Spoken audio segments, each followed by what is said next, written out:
Selamat datang kembali.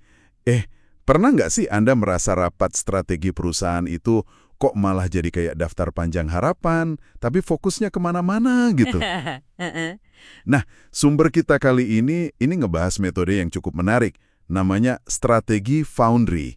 Katanya sih dirancang khusus buat bantu kelompok menghadapi tantangan strategis yang ya rumit banget, jauh melampaui rapat perencanaan biasa. Mari kita coba bedah ya. Betul sekali, sering banget kan tim pemimpin itu bisa kejebak di groupthink, tahu kan? Mhm. Yang semua orang cenderung setuju-setuju aja, kurang analisis kritisnya, atau ya bias kognitif lain. Belum lagi tantangan buat nyatuin keahlian yang beda-beda secara koheren, itu susah banget. Kayak yang Hmm. pernah disorot Donald Rumsfeld lah, soal gimana nyatuin info-info yang kepisah-pisah. Nah, strategi Foundry ini, dia coba menawarkan struktur gitu buat ngatasin jebakan-jebakan kayak gitu. Oke, jadi apa sih sebenarnya yang bikin strategi Foundry ini beda dari, katakanlah, rapat strategi yang biasa kita kenal? Kok kayaknya lebih dalam gitu ya? Iya, intinya gini, ini tuh sebuah proses intensif, basisnya tantangan. Buat kelompok kecil aja, biasanya pemimpin senior, kurang dari 8 atau 10 orang lah, termasuk CEO, dan seringnya diadain di luar kantor, beberapa hari, bisa 2 sampai 5 hari. Oh, jadi bukan cuma rapat sehari gitu ya? Bukan, tujuannya juga beda banget sama perencanaan strategis biasa yang ujung-ujungnya seringkali cuma jadi, anggaran jangka panjang. Kalau ini, fokus utamanya itu nemuin inti masalah atau crux. Crux. Apa tuh? Itu loh, bagian paling krusial dari tantangan, tapi yang masih bisa diatasi, bisa dipecahkan. Nah, abis ketemu cruxnya, baru deh ngerancang serangkaian tindakan yang koheren, tindakan yang saling dukung gitu, buat nembus si crux tadi. Menarik. Dan proses ini biasanya ya dipandu fasilitator. Idealnya sih dari luar biar jaga objektivitas, jaga diskusi tetap fokus, nggak kejebak kemana-mana. Oke. Menemukan satu inti masalah dari sekian banyak isu pasti nggak gampang ya. Gimana tuh prosesnya? Katanya kita ada contoh kasus Famkor kan? Bisa diceritain dikit? Tepat. Nah, prosesnya itu dimulai dengan persiapan yang matang banget. Jadi ada wawancara rahasia dulu sama semua peserta, terus mereka juga kasih tanggapan tertulis. Ini krusial, supaya dapat pandangan yang jujur, tanpa filter, tanpa euh-peuh gitulah. Oke. Di kasus Famkor ini, dia kan perusahaan agroteknologi ya. Nah, langkah awal ini bantu banget buat metain lanskap tantangannya. Muncul tuh beberapa hal. Keunggulan produk mereka mulai pudar, terus ada tekanan R&D dari pesaing-pesaing raksasa. Iya. Belum lagi bayang-bayang pendiri yang masih kuat banget pengaruhnya. Sampai munculnya tren baru, precision farming itu loh. Pertanian presisi tinggi yang pakai teknologi. Wah, banyak juga ya tantangannya. Oke, jadi semua udah dipetakan nih. Terus gimana caranya nemuin si crux tadi di antara tumpukan masalah ini? Nah, disinilah perang fasilitator penting banget. Diskusi intensifnya itu diarahkan buat jawab 2 pertanyaan kunci buat tiap tantangan. Pertama, kenapa sih ini penting banget? Dan kedua, apa yang bikin ini sulit banget dipecahkan? Kenapa penting dan apa yang bikin sulit? Betul, kayak ngupas bawang gitu, lapis demi lapis. Lewat proses ini, Famkor akhirnya sadar. Ternyata crux mereka itu bukan sekedar soal persaingan atau teknologi baru aja. Bukan itu intinya. Terus apa dong? Inti masalahnya justru keputusan strategis mereka sendiri. Mereka memutuskan buat ekspansi ke tanaman yang nilainya lebih rendah. Ironisnya, keputusan ini malah bikin mereka makin rentan sama persaingan global. Karena diferensiasi produknya jadi lemah. Gitu.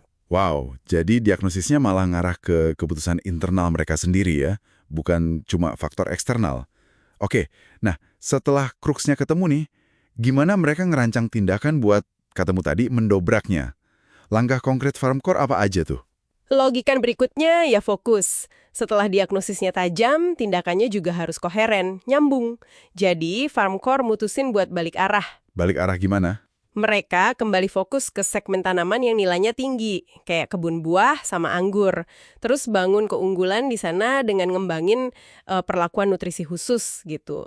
Spesifik buat tanaman itu. Oke. Dan ini bukan cuma niat ya, tapi benar-benar diterjemahin jadi tindakan nyata.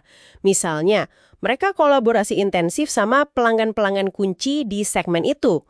Terus, bentuk tim teknologi khusus internal. Bahkan mereka sampai berani jual salah satu divisi regional mereka yang dianggap udah nggak sejalan lagi sama fokus baru ini. Wah, kedengarannya disiplin banget ya prosesnya. Sampai berani jual divisi segala. Ada prinsip kunci lain nggak dari Foundry ini? Selain nemuin crooks dan tindakan koheren. Ada beberapa. Pertama, fokusnya itu harus pada tantangan strategis yang dapat diatasi. ASCS gitu singkatannya. Addressable Strategic Challenges. Ini maksa tim buat realistis, nggak ngawang-ngawang. Oke, yang bisa diatasi ya? Betul. Kedua, harus berani menyingkirkan isu lain. Taking things off the table istilahnya. Jadi, isu-isu yang mungkin penting juga tapi bukan inti masalah saat ini, ya udah, pinggirin dulu. Ini kunci biar nggak kehilangan fokus. Iya juga ya. Biar nggak kebanyakan yang dipikirin. Nah, ketiga, biasanya mereka menetapkan horizon waktu yang lebih pendek. Di Vampler itu contohnya 18 bulan. Ini buat cipain urgensi, biar geraknya cepat, dan lebih gampang juga buat semua sepakat. Terus, ada lagi yang menarik. Sering ada ritual swearing in di akhir. Swearing in. Kayak sumpah gitu. Semacam itulah, kayak penegahan komitmen bersama gitu, terhadap arah baru yang udah disepakati. Biar semua benar-benar on board. Oke. Jadi, kalau boleh saya simpulkan sedikit nih, buat Anda yang lagi dengerin. Strategi Foundry ini kayaknya bukan sekedar metodologi rapat biasa ya, tapi lebih ke sebuah disiplin berpikir yang terstruktur banget gitu. Buat apa? Buat membedah kompleksitas, nemuin intinya, dan ujung-ujungnya menghasilkan aksi nyata. Bukan cuma tumbukan rencana di kertas. Tepat sekali. Dan ini mungkin bisa jadi percikan ide juga nih buat Anda.